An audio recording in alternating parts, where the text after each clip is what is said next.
A massive amount of respect for Viggo Mortensen for saying no to what is sure to be a mountainous pile of dog shit in Andy Serkis's The Hunt for Gollum. Smell this was a money grab from day one because back in 2009 it was a fan film called The Hunt for Gollum from Chris Bouchard. It now has over 14 million views. You should go watch it if you haven't seen it. 40 minutes long, tells the story, was made with passion and love for less than $5,000 and it was very well received. First thing that happened when this piece of shit was announced was that fan film got taken off the internet. Fans yelled so loudly about this, many people, including myself, made videos about it and the film was put back up. Desperately chasing Viggo as Peter Jackson's producing this, Serkis is directing it, Fran Walsh and Philippa Boyens are producing it and writing it. We're all chasing headfirst after Viggo to come back as Aragorn. What I find funny is they straight up said, yeah, if the movie is shit, Viggo is not going to come back. Viggo has spoken before at length about not coming back for the character of Aragorn in something that does not feel like a Tolkien story. The producers were asking him previously to come back for the Hobbit films. He said, you do know, don't you, that Aragorn isn't in The Hobbit,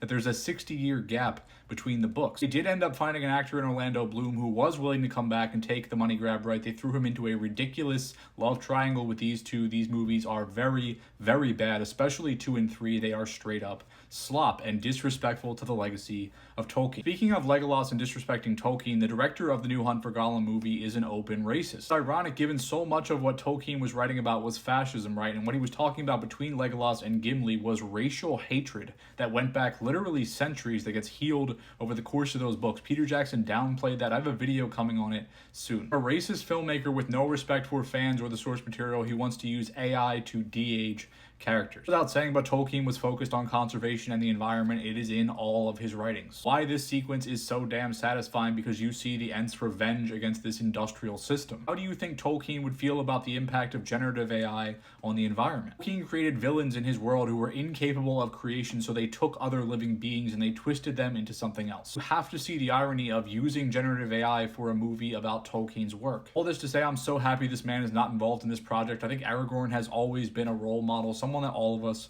can look up to. I think the choice from Viggo to say no to the pile of money to do the right thing is a choice that Aragorn himself would be proud of. His replacement, of course, is Jamie Dornan, who is most famous for basically being a plank of wood across from another plank of wood in the 50 Shades movies.